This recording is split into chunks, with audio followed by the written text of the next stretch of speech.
Yes, indeed. We have the wizard himself. You hear me?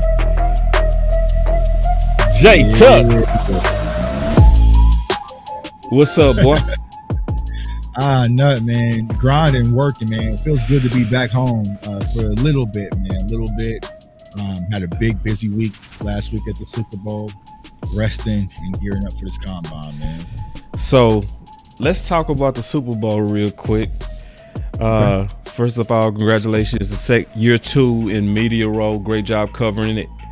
What are some of the things that you would say that you took away from like the experience of talking to all those athletes and stars and Hall of Famers? Like, what would you give back to Cowboy Nation from your experience? Yeah, there's a lot of things. I think the main takeaway is that one, for us content creators, we belong.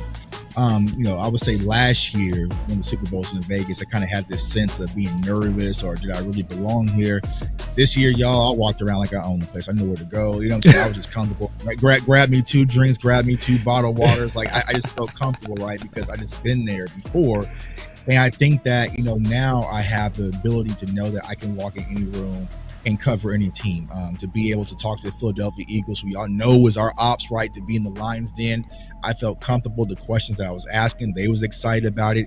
Even the Eagles fans were like, that's a damn good question, Tuck. So it kind of let me know that, new media, we are here to stay, and we have a lot of skill set that people are sleeping on, and we are a lot more talented than people give us the, credit for.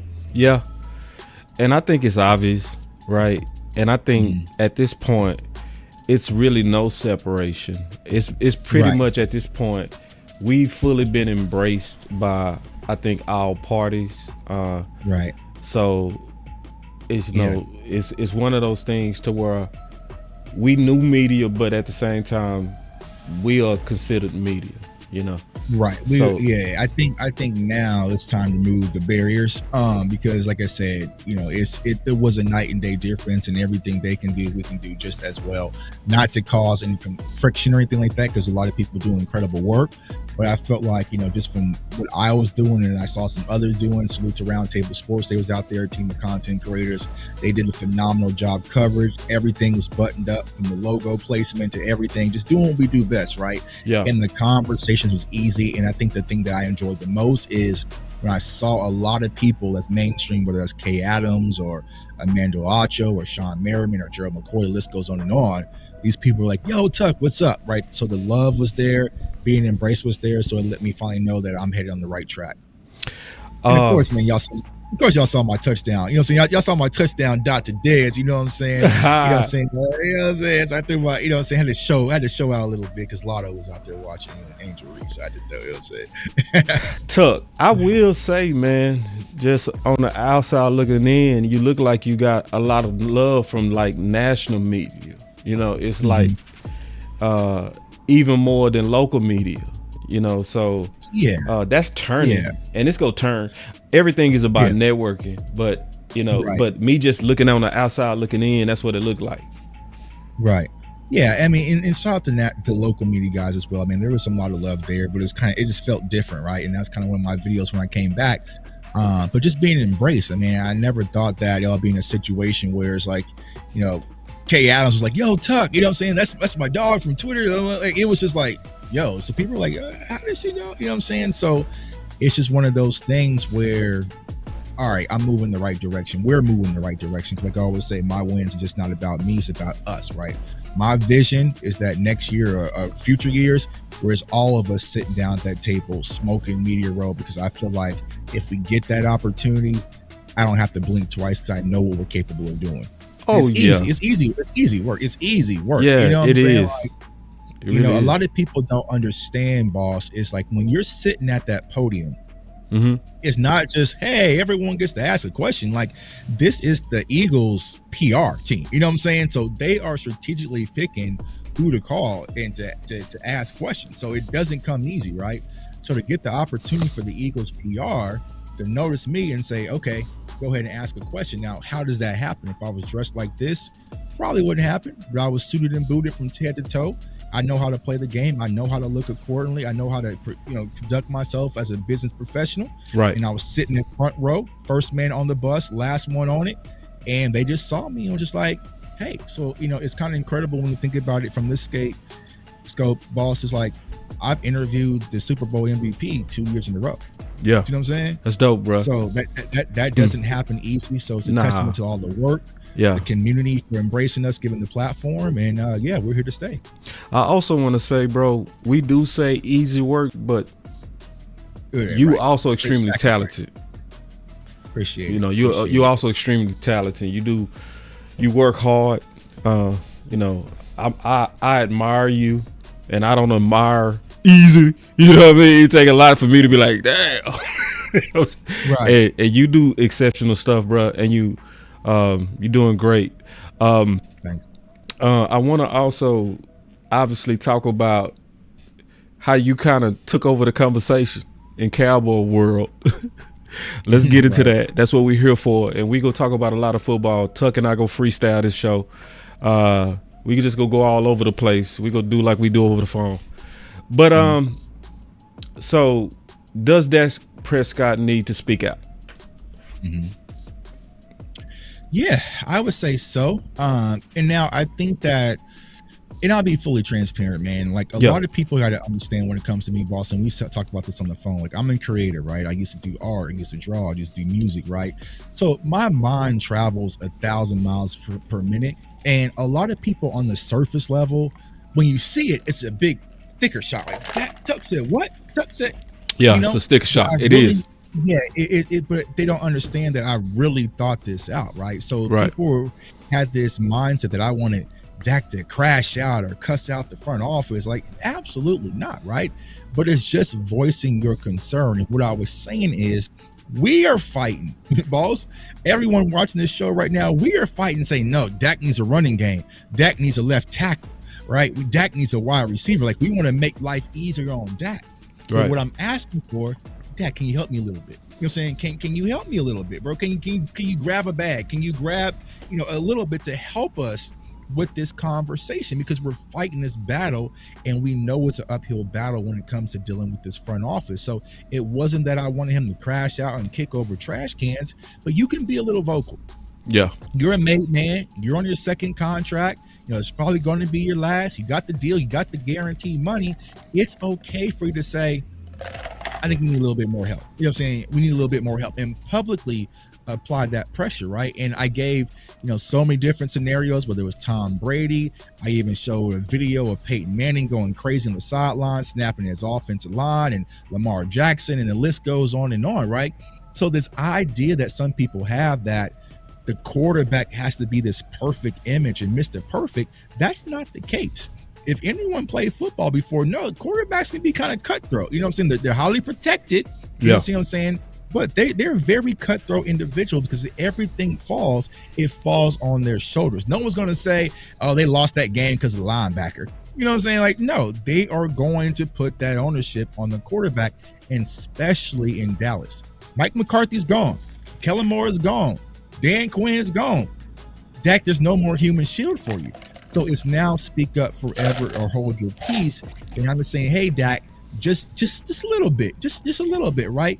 Don't always have to go the corporate route and teeter the line a little bit. Sometimes, as the great Kendrick Lamar says, gotta pop out and show. Pop out and show sometimes. So,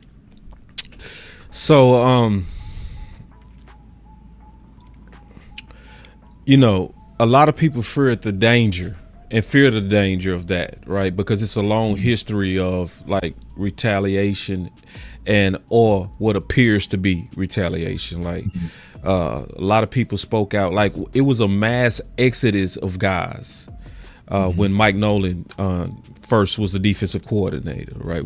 Poe was gone, Griffin was gone, and then Carr was gone, then Clinton Dix was gone, and then Dez spoke out and he goes, and then Mari goes. It's so many. So it's one of those things. I think when you were saying it, people like myself was over here like, bro, you are asking for Dak to walk the plank, Can you address that? Yeah, I would say I think Dak's in a completely different situation. One, because he just signed the deal, and 2, he has a no trade clause, right? So he's protected, right? Some of those other players that you mentioned, they didn't have the protections, they didn't have the cap casualties that Dak Prescott has, right? And I feel like if Dak is able to voice his opinion, it's going to apply a whole lot more pressure on the front office. So Dak, you're a made man, right? Now Micah, who's not made. Micah right now, so that could happen. So the things that you mentioned can happen to Micah, right? The things that you mentioned can possibly happen to Deron Bland if it was him, or the list goes on and on. Dak, you are set. You're good to go. Your contract is just now kicking in, right? You don't have to restructure. You don't have to do anything. You can just sit on the bench and still collect. You got your guarantees. You got your no trade clause. So just like B Bird was saying in your earlier show, right now it's not about the money. It's not about the endorsements or the accolades right now, Dak. It's about your legacy, right? Do you want to go out being known as a winner, or someone who got, just never able to get that opportunity? So you have to really think twice. And I get it. There's going to be pressure. A lot of athletes go through it. Kobe Bryant went through it. Kobe Bryant was one of those athletes. He tried to walk the right way, talk the right way, walk like Jordan, dated Brandy, all sorts of stuff. Until finally Kobe's like, you know what? He went into Mamba mode. You know what I'm saying? And y'all remember what happened. Kobe said, hey, after they got rid of Shaq, trade me. I want out of here. Get me out of here, right? What was he really? Did he really want to leave LA? No, but what happened? They went ahead and got Pau Gasol, and they won multiple championships after. You see what I'm saying? So it's like sometimes you have to use what we call is your superstar privilege. And Dak Prescott, you have superstar privilege, bro. You have it. And sometimes you might have to use it, not sloppily, but you might have to use it to get to what you're trying to go. Because if you sit back and being docile and kind of sitting on your hands and just say, hey, I'm gonna trust Jerry and Steven, well, let me give you a spoiler alert, they ain't gonna do nothing for you, man. The same people will say you gotta learn how to do more with less. Right. Right. So yeah, I mean, come on, bro. Come on, dog. Like that is strategically and publicly setting you up to fail. They said it out their own mouth. It wasn't an innuendo or anything. They said he has to do more with less. So were they saying, we setting you up to fail, bro? You're going to have to figure it out, right? So there needs to be some type of pushback to say, no, that's not acceptable. And I feel like it'll have a lot more impact if it came from Dak Prescott, our quarterback. You, Dak Prescott, what do you want for the team? Oh man, well, one, I'm getting me some wide receivers, a whole new slew of wide receivers.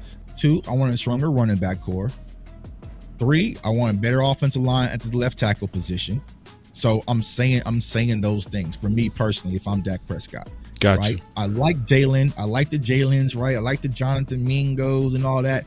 No, bro, I need something that's elite, right? I need someone that can separate. I need someone who's a game changer outside of CeeDee Lamb. You know what I'm saying? I feel like you need that because we sat back on Sunday and watched the Super Bowl where the Eagles' number one weapon in Saquon Barkley was limited.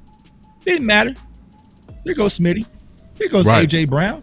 There's Dallas Goedert. We good. Stop Saquon. We got multiple weapons. If that was the Dallas Cowboys and the Chiefs shut down CeeDee Lamb, it was good night. It was good night. You know what I'm saying? And they're daring some of these players, daring Jalen Tolbert to be. Jalen Tolbert led our team in touchdown receptions. Why? Because teams are tearing. I'll take that. You see what I'm saying? So it's going to get to the situation where it's like you have to help Dak. I don't understand it. We're seeing multiple quarterbacks around the league get all sorts of help, whether it's Josh Allen getting Amari Cooper. They had James Cook, who had 18 rushing touchdowns. Chiefs Witten got DeAndre Hop, Hollywood Brown, Xavier Worthy, loaded him up with weapons. You saw what happened in Philadelphia. Why does Dak Prescott have to have one thing? Right. He need more than one. Let me play this clip real quick. From a personnel and roster building standpoint, salary cap management as well for Jerry and Steven, you guys talk about learning some hard lessons, especially from 2024, depth issues once you guys were ravaged by injury. Just as far as salary cap management goes, free agency and the like, looking in the mirror is one way that you can learn things. Another way is to look at what your opponents and enemies are doing and try to kind of take from their strategies. When you look at a team like the Eagles, for example, do you feel there's anything that you guys can kind of take from their strategies, seeing as they handle free agency a certain way and they're back in the Super Bowl this year, that kind of could work for the Cowboys going forward? Yeah, I think you certainly look at that. I think you look at your competitors in your conference, what it's going to take to have success, whether that's a 49er team or whether that's an Eagle team. Obviously, the 49ers, had the injury bug situation. But the key part is he said he looked at it. And you do look at it. This is the year to look at it, right? Right. And so when I look at it,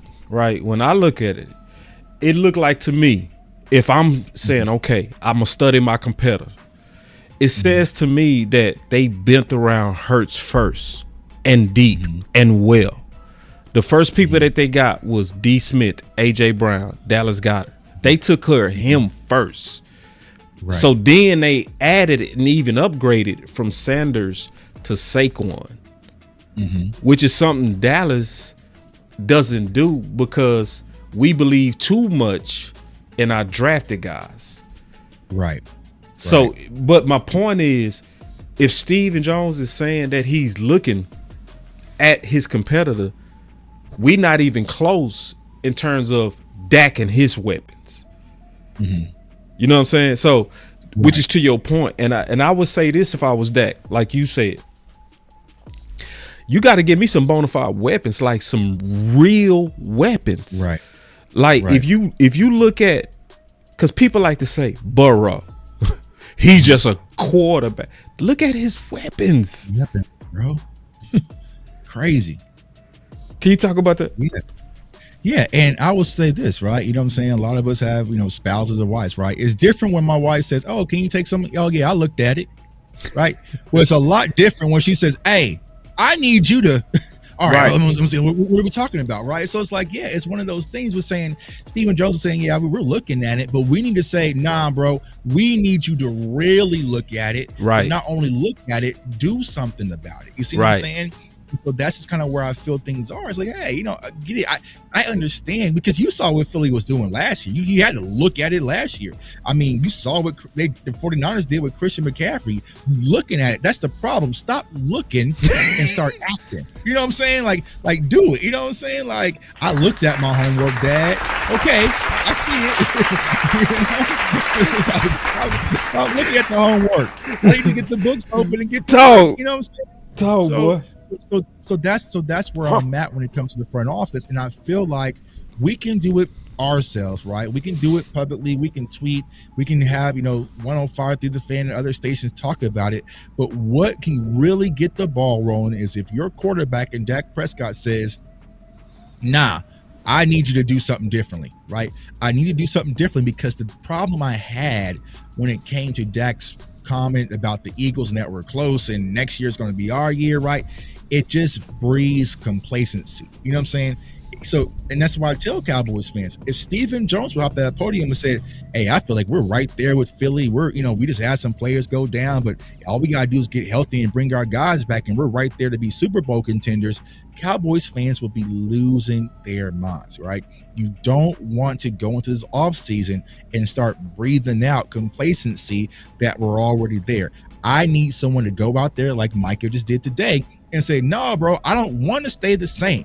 I want help. I want to get better. I want to compete with these people. I mean, hell, Mike is even talking about calling the Eagles, Thanos and, stop the Avengers, right? Because that's how it feels. It feels like, because let's not get it mistaken. They got Saquon.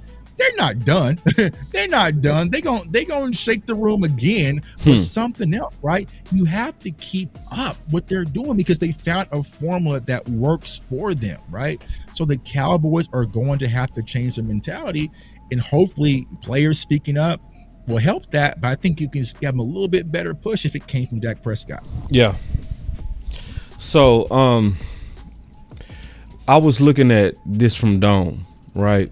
I'm going to show this graphic real quick. So looking at this from Dome, right?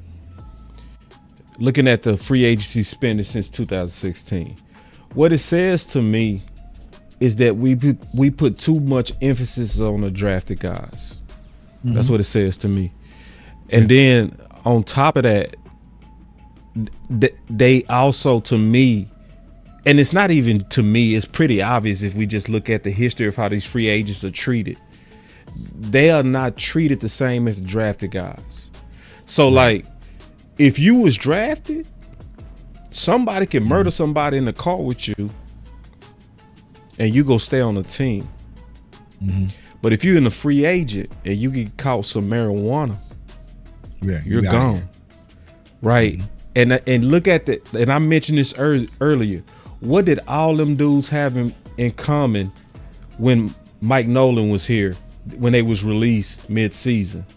They was all the Marshalls guys. They was all the guys, when I say Marshalls, former greats, Clinton Dix, Griffiths. It was all the free agent guys. It's as if the Dallas Cowboys want to win a Super Bowl just one way.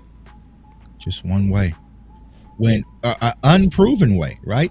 And I know a lot of people, well, I don't want to say unproven way. It's been proven, but the thing that the Cowboys are missing is arguably the greatest quarterback of all time. The Patriots did it.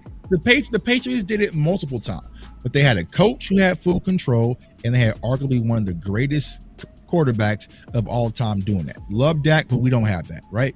So I feel like the Cowboys, if they really want to get serious and try to compete for a Super Bowl, not splitting with Philly in the regular season, they are going to have to change their approach. I get it. I love the undrafted stories. I love Wanye Thomas and Marquise Bell, and list goes on, but that is not enough. That is not enough. You have to be active in free agency and also the draft. And you're sitting back relying on this draft and 7 rookies to get you to the ultimate level. You are sadly mistaken, and teams will continue to lap you and pass you up. I got 2 super chats right here. My boy Weewoo, he said, how many first and second round wide receivers San Fran and Philly have?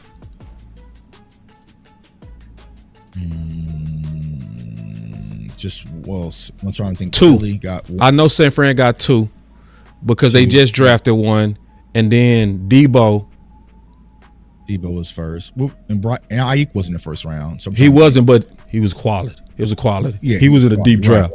Right. So they got what, you know what I'm saying? And with AJ Brown, and then you have Smitty, right? Smitty was the first round. AJ and D, yeah. And then, well, we can also add, I got it right here. Who's their second guy? Yeah, right there. Yeah, Jahan Dotson.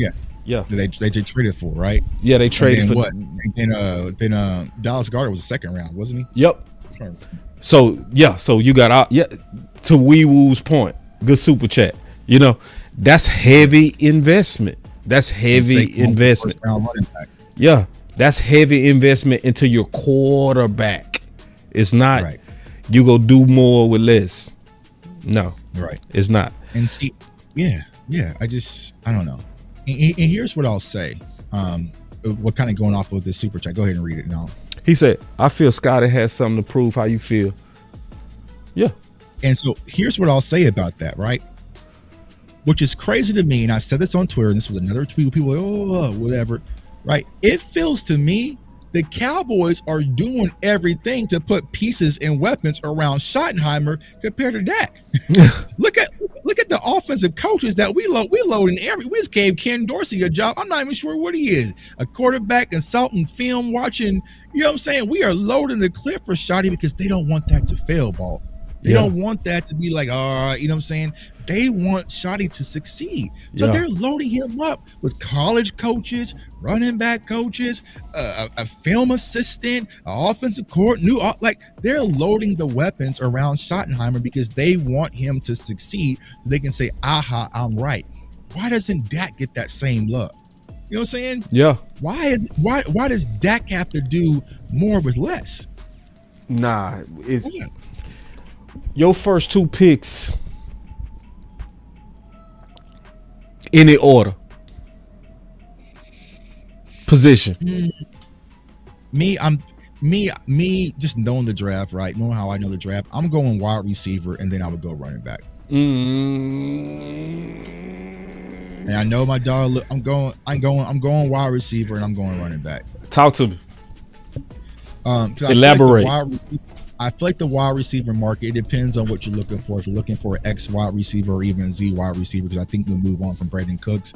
I feel like the first amount of talent in the first round is going to be a drop off in the second, depending on especially where we pick, right? Right. So I would go with wide receiver in the first round. So whether that is Ibuka, who is, I think he's the most Dak friendly wide receiver. Route runner. Right. Route runner, spacing is very Amari Cooper-esque. You know what I'm saying? Doesn't have to take much, right? And can thrive in any offense. Yeah. Very high IQ.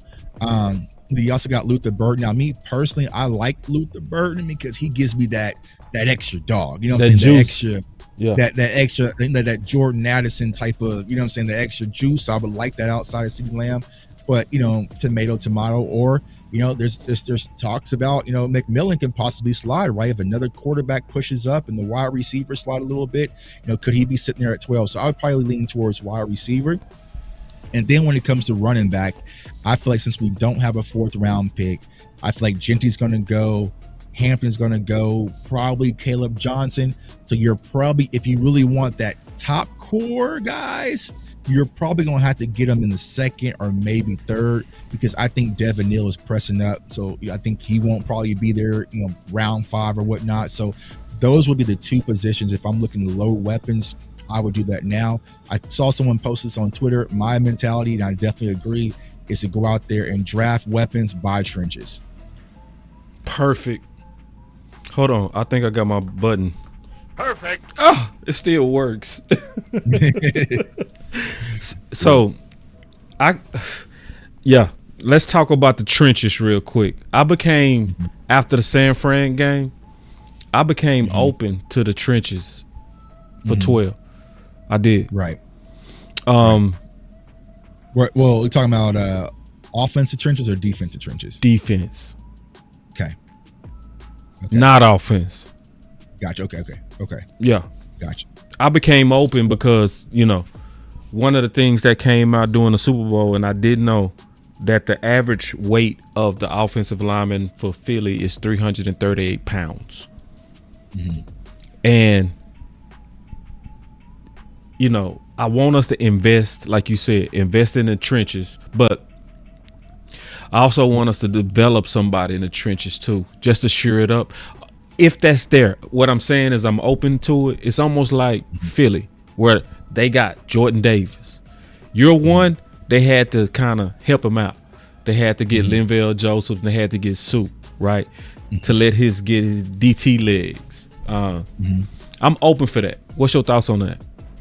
Here's why I wouldn't go defensive trenches in round 1 or 2, because once you really roll up your sleeves, I know we're still early in February, when you start looking at the defensive tackle class, y'all, it's a lot. It is deep as hell. It is deep as hell. You know what I'm saying? So, you know, there's guys that are day 2 or day 3 where you're looking at like, yo, with the right coaching, this is a 1st round pick. You know what I'm saying? So, you know, me personally, I feel like you could probably get that in the 3rd, right? I really wish we did have a 4th round pick. I would try to do whatever I can to go get a 4th back some way, somehow, because there's so many quality defensive tackles. Like you talk about a guy, you know, I did a film session on like Deion Walker out of Kentucky, right? 6'7", like a godly frame, right? But doesn't have the consistent engine. But man, when it jumps off the screen. Like it's scary, right? So if you find a coach that can bring that out of him on a consistent basis, you got you a hell of a player that could be Jordan Davis, like, you know what I'm saying? So there's so many of us, Hammond out of, you know, Oregon, like the list goes on, and we'll be here all day. It turns into a damn draft show, right? But there's so many defensive tackles in this class. It's like, the only reason I would probably say defensive tackle is someone was a slide. Like if you did have a Mason Graham slide at 12, I wouldn't be mad. You know what I'm saying? I wouldn't be mad. He would probably be the only one defensive tackle wise. That's the only one. Yeah. You know what I'm saying? If he was to slide, then okay, I would understand it, because I feel like Mason Graham, even though me personally, I don't know how you say this, right? I don't understand how Mason Graham is like a top 8 pick, right? And here we are doing draft stuff, right? I don't understand how everyone is saying Mason Graham's a top 8 pick, a must, right? But then my guy out of Florida State last year, and Braden Fisk, who played phenomenal this year for the Rams, he was a second round grade. And I don't see this massive difference. You see what I'm saying? Yeah.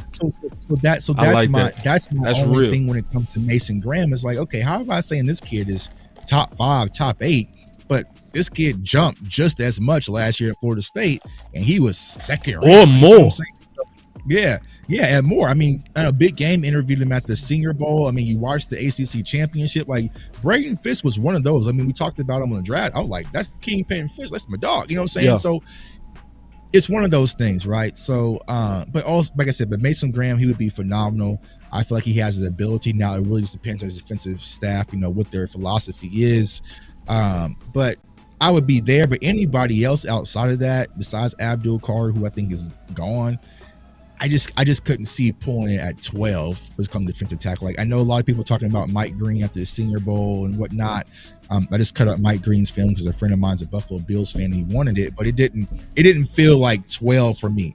I feel like the guy that we get at 12 this year, it shouldn't be no, like, you know what I'm saying, like, it should be a slam dunk, right? It should be a slam dunk where we just know what we're getting. We're getting a guy that's going to have instant impact. I think I'm project out.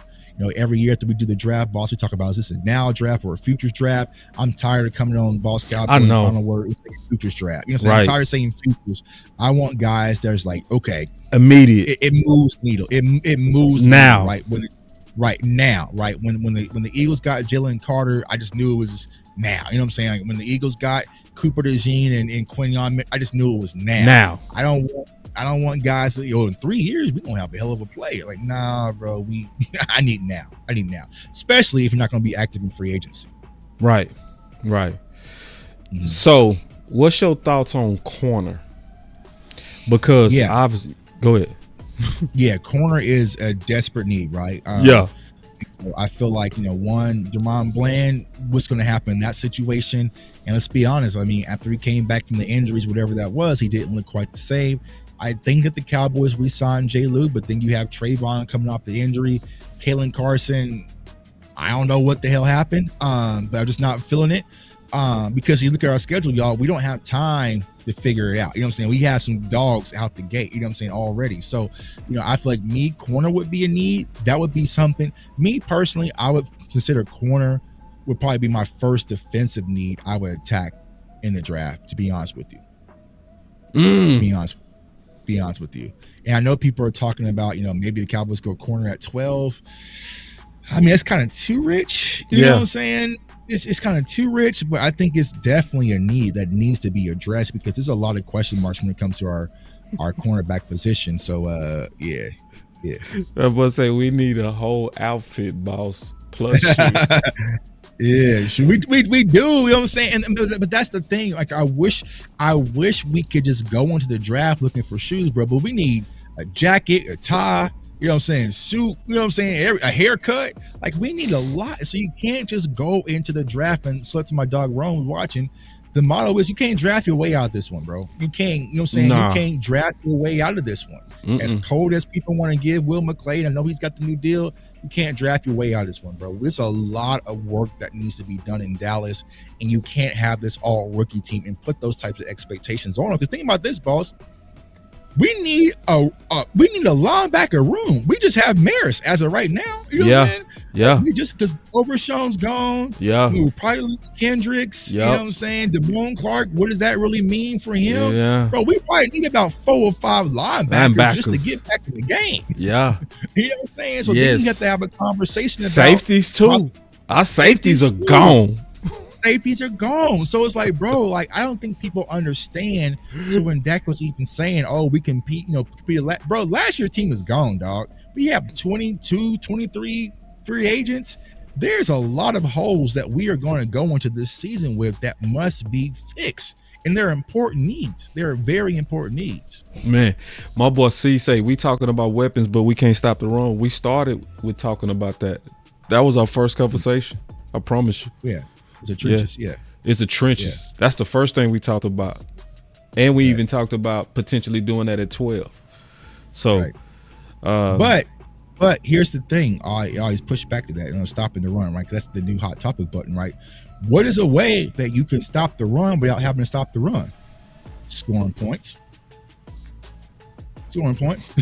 You know what I'm saying? So back in the day when we had Amari and CD and offense was humming, we was putting up team 40 burgers, teams was abandoning the run because you had to keep up. You had to shoot out with Dallas, right? Yeah. But if you're playing a slow, monotonous game and you can't score and you're stalling the red zone, well, then that's when the run really comes into play because teams can muddy the game up. But if we have offensive weapons and we got Luther Bird and CD and Genty going crazy, you got to abandon that run, bro.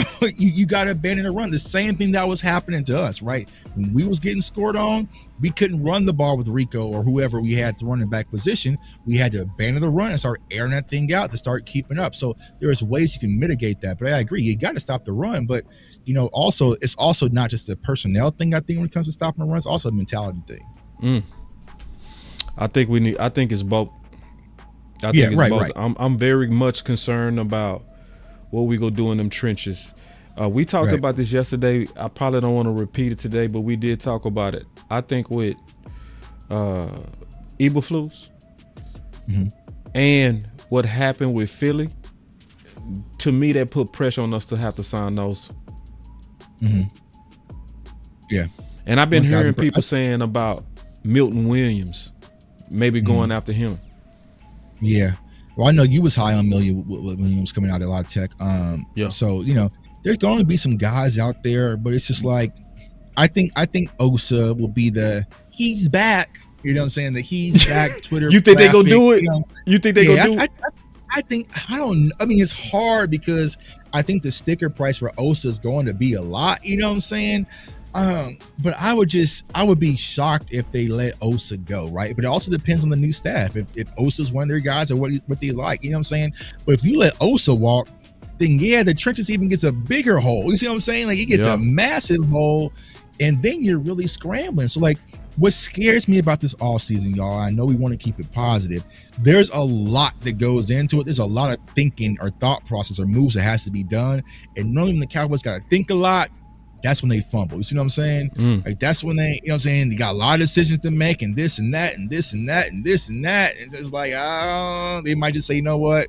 We're just going to sit tight and not do anything. You know what I'm saying? So, if you're looking at Osa at 18, 19 mil, it's hard, bro. It's hard. It's hard, but what are the options do you have? Yeah. Because people forgot, man, that boy Osa he was a pressure king, bro. Right. And pressures matter for those who pressures matter. Yeah. Pressures matter. Pressures matter, bro. Like I don't even know how someone can have that conversation that pressure doesn't matter, right? So if I'm dropping back in the pocket and I get pressure and my footwork and my timing gets disrupted, it throws off the offense, and I throw it in completion, that pressure is just as good as a sack. Right. It matters. It matters. You kill a lot of plays with pressure. If you get that quarterback running from his life, he can't set his feet because of the pressure. Can't set his feet. You disrupt the timing with the wide receivers. Yeah. I've done numerous film sessions just on Micah alone. His pressure forces some of those interceptions to Ron Bland because people were scrambling. You know what I'm saying? Like, listen, y'all, pressures matter. You know what I'm saying? It matter. Now, it's also because you have the ability to look at all the pressures. I have the ability to look at all the pressures. Everybody can't cut it up as fast as we can, Right. So this ain't even a trust me. I'm going to say this, don't test us because we will show you. Right. You know what I'm saying? It's just, it'd be better to just come around to the facts on that. Real talk. Right. Yeah, it's real simple. You speed up the clock, right? You speed up the quarterback's clock. That's it. Yeah. Yeah. And it's so many games where I really, really watch that pressure. Well, just look at the Super Bowl.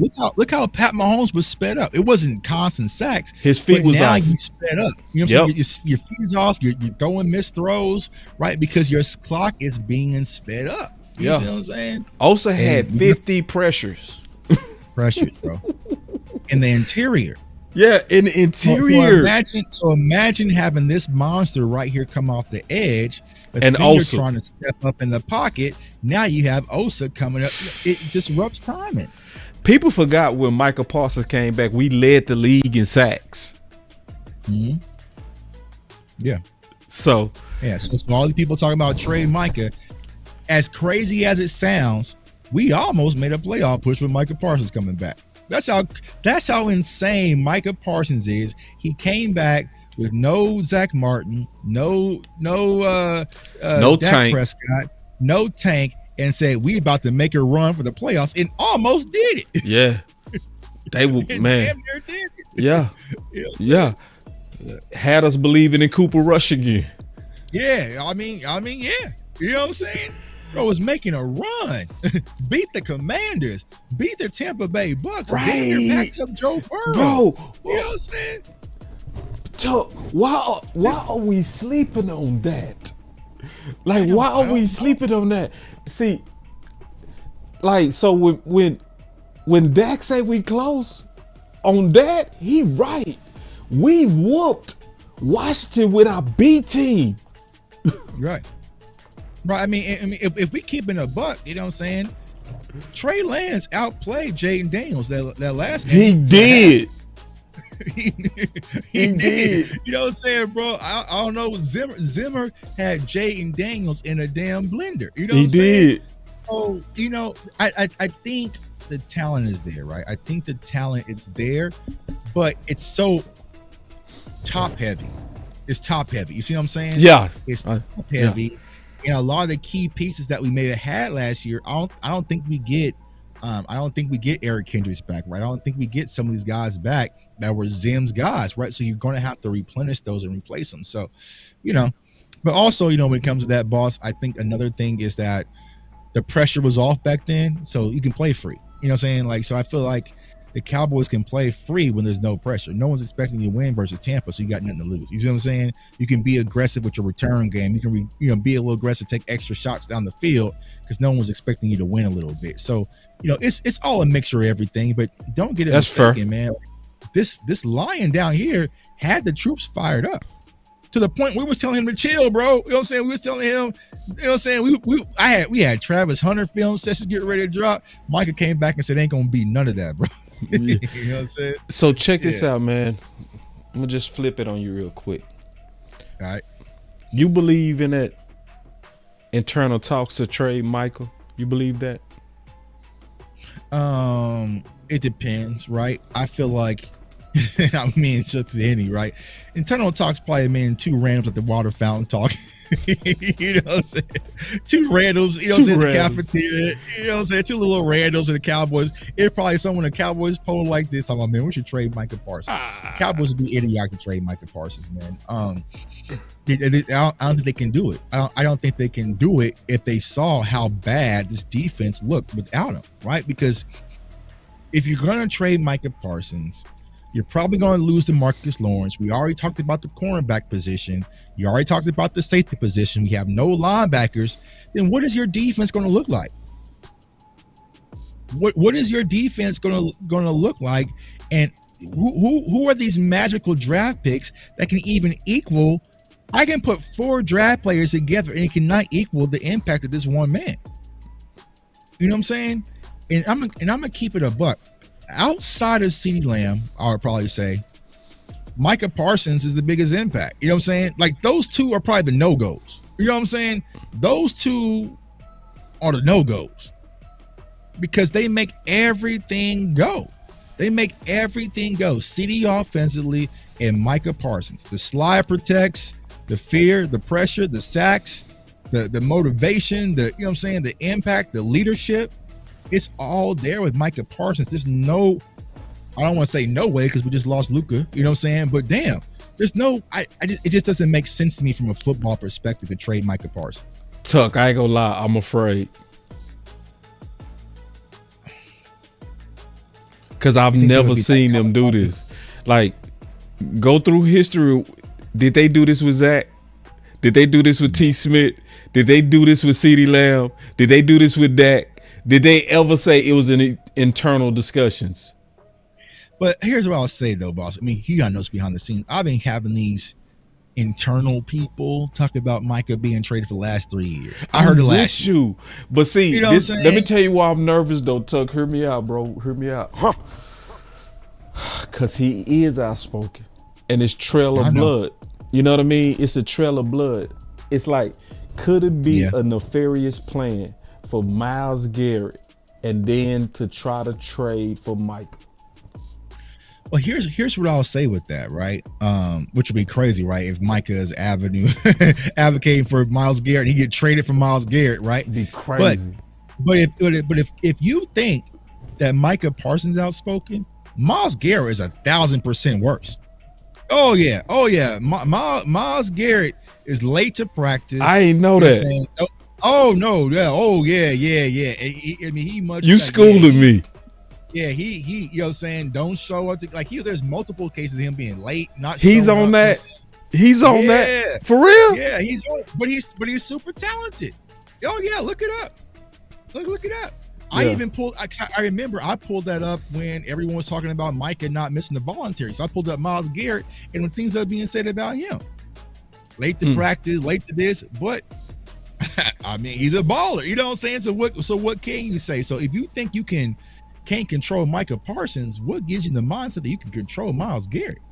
You know what I'm saying? So yeah, I don't think the Cowboys would be that foolish, but you never know, right? You never know, because once again, boss, what scares me is just they don't like the outspoken. And right, talking to numerous players, previous players, current players, I feel like what we have to figure out, Cowboys Nation, I put this tweet out today, is like, we have to figure out how can Cowboys players be their genuine selves, speak up, speak their truth, and be protected. And it has to come from us. You know what I'm saying? It has to come from us. It has to come from the fans. It comes from the media. But it's just one of those things. The boss has listed so many people who's been a casualty to just speaking up. Amari Cooper barely even speak, bro. You know what I'm saying? Amari Cooper was a casualty. He reads books. But as soon as he said, hey, this offense, I can... No, you didn't. No, you didn't. You know what I'm saying? So it's like, how do we get that to change in Dallas? Because it's needed. It's needed. And I feel like also, boss, it hurts our drafting tremendously because we always draft the quiet guy. Why the Cowboys? Oh, draft an offensive lineman. Or draft an offensive lineman. Not because it really helps our team in the most capacity. It's because they don't say nothing. You get no problems. Get no problems with no offensive lineman. You're not going to get offensive linemen saying nothing in the media. They're going to be very lunch pail with a hot shot wide receiver that knows it. No. George Pickens. No. We don't want that in Dallas. We want people that we can control. But we all know playing the game, you need some loose screws. Man, you need some loose screws in order to get to where you're trying to go. So. Hold on real quick. These boys coupled with these super chats, man. Yeah. You got them going, Tuck. Pitchforks be out, man. Pitchforks be out. I disagree. I think people are bracing for the trade of Micah. See, Luka shocked everybody. No. Good point. Yeah, y'all are prepared for this. You know what I'm saying? For real. Yeah. Like they've been planting the seeds of the smear campaign on Micah for about 2 to 3 years now. Yes. You know what I'm saying? Yes. So they're gonna be, get rid of me. Yeah. The pitchforks are already out. But we got some first round picks. Now Tuck to me who we should get. You know what I'm saying? Yeah. So they've been planting the seeds for Micah. You know what I'm saying? It'll be a full-on zombie attack. So good point, man. It's true. It's just true, bro. Yeah, we ready. Yeah. We are ready for this. Which would be crazy. It would be crazy as hell. So now that was the only thing I feared, Tuck, is just because he's speaking out. Because I've never seen it with their star players. My boy D.A. Lee said they chasing headlines. Right. It's that time. It's the time. But I will say this, Cowboys Nation. Prepare for impact. If we trade Luke, I'm calling it a Luke fight part 3, man. Oh boy, me and Lou been going at it. We've been going at it on that Luka stuff, man. We've been going at it. Like I would probably be done, y'all, if they traded Micah. I'd probably be done. Hey, I got a super chat, man. Appreciate you, Eli. What do you think about Golden at 12? I know Golden's moving up the draft boards. I mean, I can see it if you want an X wide receiver. Me personally, I don't think that the Cowboys are going to go X because they want to prove this Jonathan Mingo thing right. But I like Matt Golden out of Texas, but I don't think they would take him. I got one more for you, Tuck. I got one more for you. Let's go through this real quick. This is very important to me. With Jason Witten and asked him, how close did it actually get to you being on the Cowboys staff? Yeah, I mean, look, I don't think, it's not, time's not now. I think I just enjoying what I'm doing right now and coaching my kids, and I think just continue to do a good job and work at it, and there'll be opportunities there for me. So there will be opportunity. Just he knows that door is open, but this worst part is the last part. Thought process is that Schottenheimer getting hired here. You should honestly just take it. So that's Jason Witten explaining, not now, but maybe for moving forward. Yeah, I talked to a couple of people who their thought process is that Schottenheimer getting hired here is why he's not on staff, and that it's not because of a bad thing, but it's because of he actually is friendly with Schottenheimer and he doesn't want to be distracting to him. Over the shoulder guy? Which just sounded like he didn't mind with McCarthy, but it sounds like with Schottenheimer, that would be something that he doesn't want that aspect existing for Brian while he's trying to become a head coach. Jesus. So, Tuck. Basically, Witten knows that he's going to be a distraction whenever he comes to Dallas. How can it ever be a good thing for Jason Witten to be on the staff for any head coach at any time? Am I tripping? Nah, you're not. Honestly, because we already know what it is, right? You already know what it is, and you already know you pretty much bring your replacement on the staff. So that's why, me personally, I wish the Cowboys would have just got him in the first place, because that's what we're bridging to. You know what I'm saying? So let's just cut the Band-Aid off and go to it. You could have built this same staff around. You could have brought in Jason Witten, made him the head coach, kept Brian Schottenheimer as your OC, let him call plays, brought in the same old staff, and you would have just got what you wanted, bro. So why are we dancing around and going this big old circle? Because we know that's where y'all want to go. Because he even said it, whenever the time comes. Bro, you didn't talk to Jerry, wink, wink, but you talked to somebody. You know what I'm saying? You talked to somebody. You know what I'm saying? So it's like, all right, bro, we get it. So if that's where you want to go, just go there, Jerry. You know what I'm saying? Just go there and get there. So, it's going to be hard for someone to bring him on the staff because you already know he's the coach in waiting. He's the coach in waiting. So how can you trust him? How can you can't? It's just a bad situation. It's just a bad situation overall. That's why I wish the Cowboys can't commit, right? They don't want to rebuild. They want to kind of do it, right? They didn't want Mike McCarthy to leave, but they didn't really want to keep him. So they're always kind of just teetering in the middle. And that's the reason why we get these mediocre results. Just go get what you want. Right. Go get what you want. You know what I'm saying? Why lead this man Schottenheimer on when you already think about, damn, man, about 2 to 3 years, I just got to find a way. You know what I'm saying? So maybe if I can just get Jason Witten a job at another NFL team, he can have some success over there in the Chargers or somewhere. I would like that better. I would. Yeah. I would. That's probably what they're going to do. They're going to plant him somewhere else. I would like that much better. I would want him to go somewhere else. Jacksonville or something. Yeah, because to me, you got to wash off the stain of nepotism. It's already too strong. Like, you got to wash that off. That stain is deeper on him. So if you let him go to another team, then I feel a little bit better because it at least give the appearance that he's paying his dues. And then you can lie to us and tell us that he's paying his dues. Right. Even though he the coach in waiting.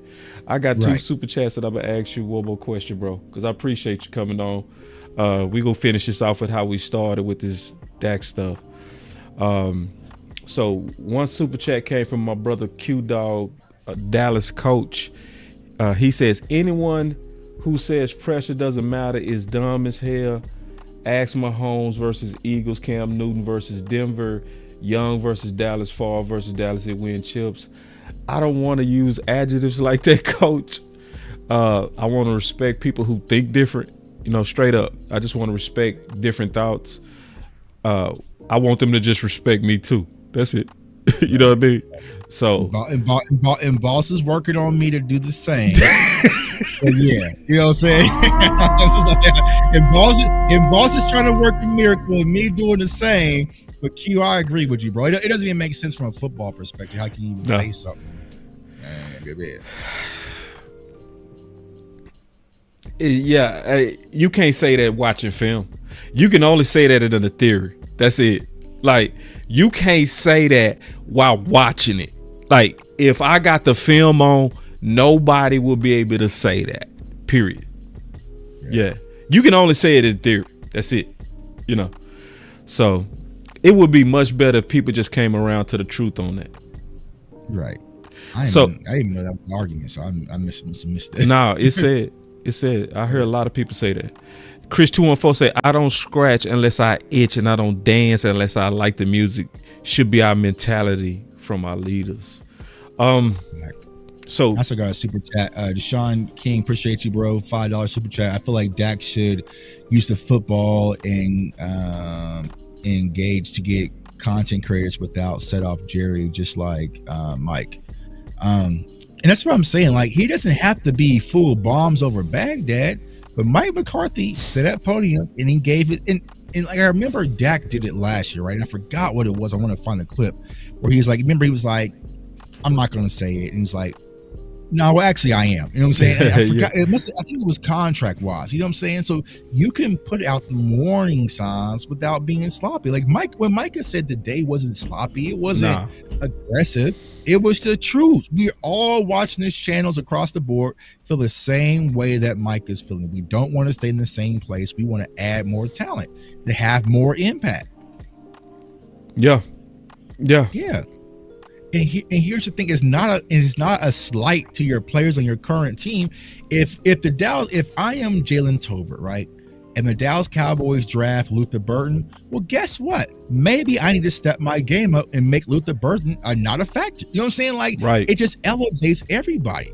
It elevates you because now you're really fighting for your opportunity. So yeah, you want to have talent. These guys come from Penn State. They come from Alabama. They call them all over. They know every year is a new draft class full of 5 stars coming in. Right. You see what I'm saying? Yep. It wasn't like, we had a 5-star class last year, so we don't need bro. We getting 5 stars this year, the year after. You know what I'm saying? If you're not prepared to compete, then you might need to transfer. Right. Right.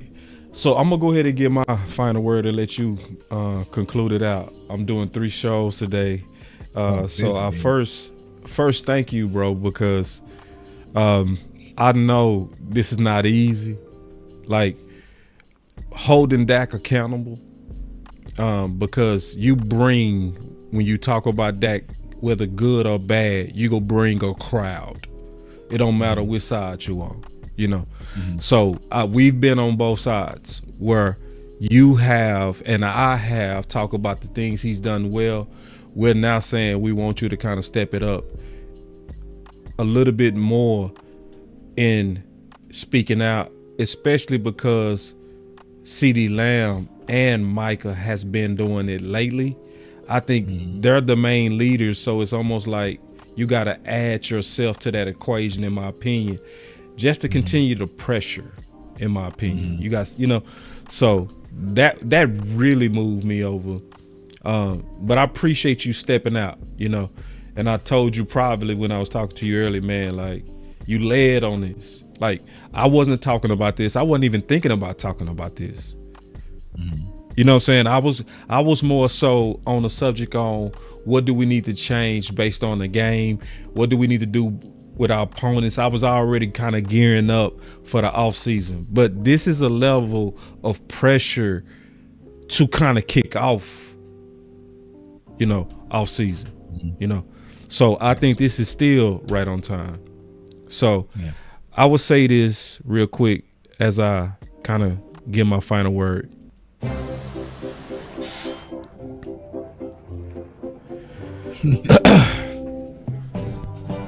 I'm expecting contract games. Right. What would you expect, like, for real? What do you think is going to happen with Micah with these contract games? Hold out.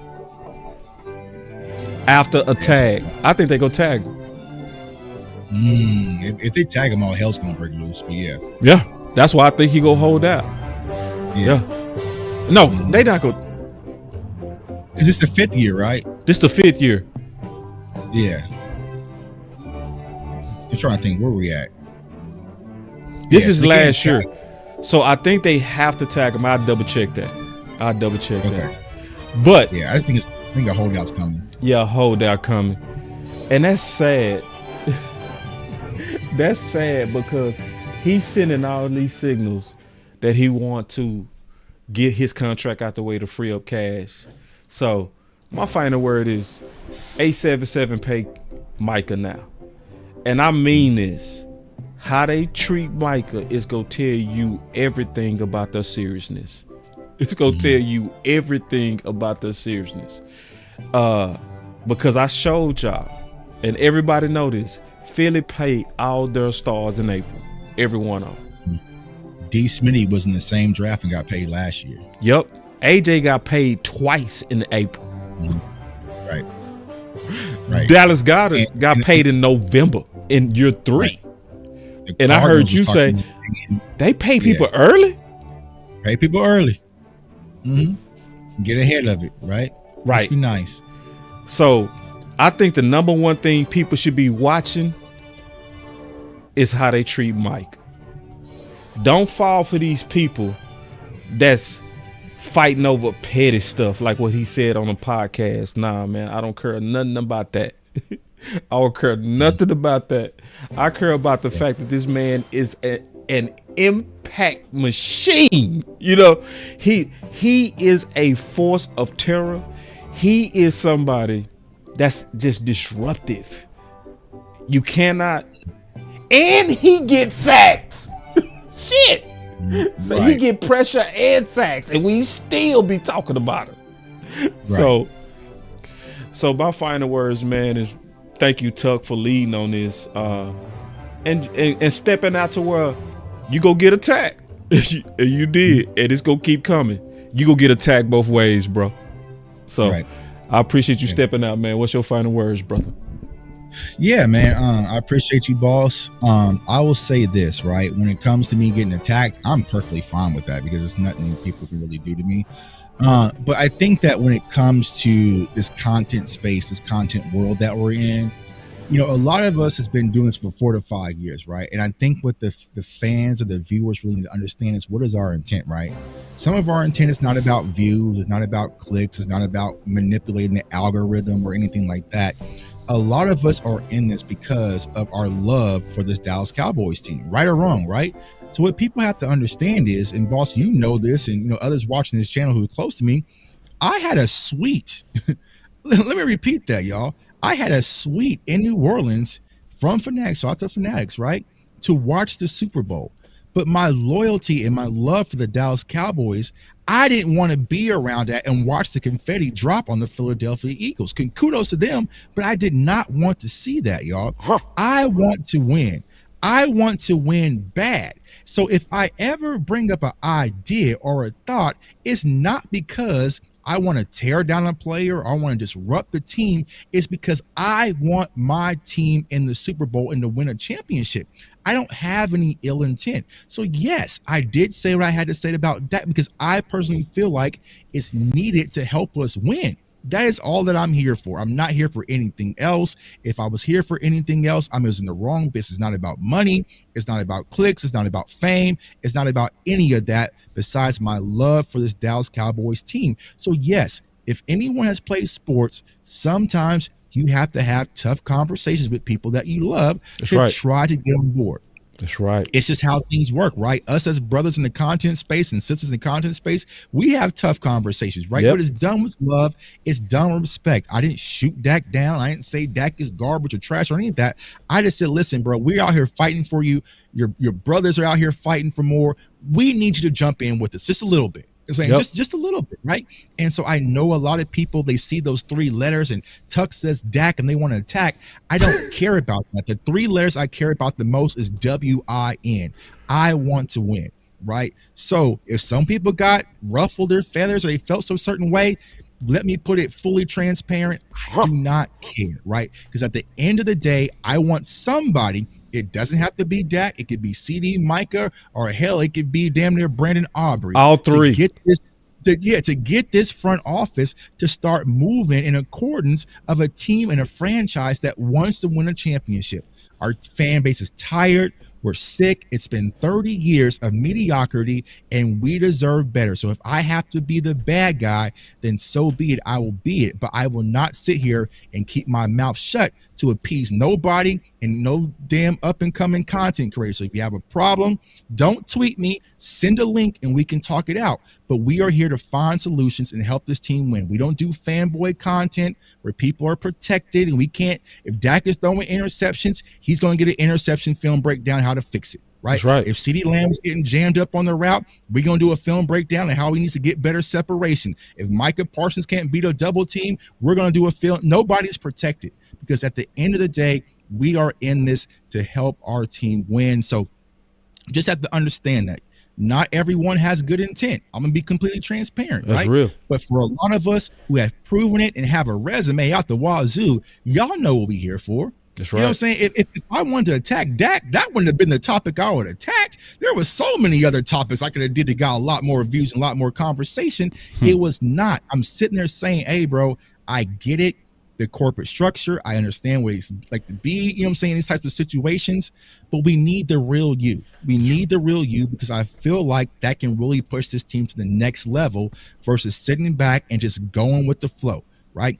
Disagree with something. I can't even name something that Dak disagreed publicly with. It's just always, you know what I'm saying? I support Mike McCarthy, but I support Brian Schottenheimer. I like this and I like it's just too much, right? Tearing the fence. Sometimes you have to put your toe in the sand and draw a line and say, nah, bro, you're not gonna sit out here and say publicly, I have to do more with less. Nope, no one else around the league is doing it and would tolerate that. And I'm not going to do that either and give some pushback. So, you know, like I said, Cowboys Nation, I know we're in a situation, but at the end of the day, I know Boss, Rome, Law, DMV, Big Game, James, Scott, Vox, list goes on and on. There are people who came into this game strictly because we love the Dallas Cowboys and we want to win. I can't say that for everybody, but you know, when it comes to Tuck and us and some other people, that's all that we're here for. And that's my final word. And like you gotta snap some collars and let don't tweet me. Take them. Give me a link, bro. They ain't gonna do it. They not gonna even do it, bro. That's the worst part, bro. I'm sick. That's the worst part. I'm sick with it. Ain't nobody go ever face you. Don't send me a tweet. Send me a link, bro. Like my girl Lotto said. Hey, you know what I'm saying? Meet me in the booth, bro. How are you calling yourself a football content creator and you don't want to step up with another football content creator and talk no football? What are we doing? What are we doing, dog? Yeah. All I get is tweets from some of y'all. And it's not no aim tweets at me directly. If you have a problem with what I said, send me the link, bro. What's wrong with y'all StreamYards? What's wrong with your OBSs? You know what I'm saying? What's wrong with them? But now y'all want to tweet and use my platform, right? But you don't want to sit face to face, toe to toe, because you know what it is. And you know what it is. And they know what it is. It won't happen. You can't sit down with Boss or Tuck or Rome or DMV and Vox and talk about no pressures don't matter, bro. We'll dog walk you out the building publicly, bro. You know what I'll do to you if you ever fix your lips on camera and told me that pressures don't matter? We would dog walk you out the building. So yes, just stay over there. And let us handle what we're trying to handle and find ways to help this team get their 6th championship. And that's my final word. God damn, man. You had 2 of them things. You got to snap some collars and let know you had to take them out anytime you feel like it. You gotta get the ground beneath Get your feet, partner. partner. Get the wind behind your back and And go out and blaze if you got to. to. Man, that's what I'm talking about. Boss Hey, Cowboy make sure y'all hit that Sports. like on With the both way your channels, man. voice Show support. matters. Hit that like. I'll be back, Boss Land, in an hour. Moving too bossy, we don't tread soft, Appreciate it, Tuck. but not flossy, the streets that taught me, moving too Rap bossy, content dropping soon. we don't tread softly, but not flossy, Hold on, Tuck. Hold on. I'm just trying to get my nigga paid. We came from section 8. Say what you said again, bro. Yeah, draft content coming soon. I just did an interview with Kendall Paul. He's a sleeper out at East Texas A&M. I got some other players gearing up for the combine coming on the show, man. Got film sessions, all that gearing up, man. So we'll definitely tune in with us, Cowboys Nation. Tune in, man. Y'all take it easy, man.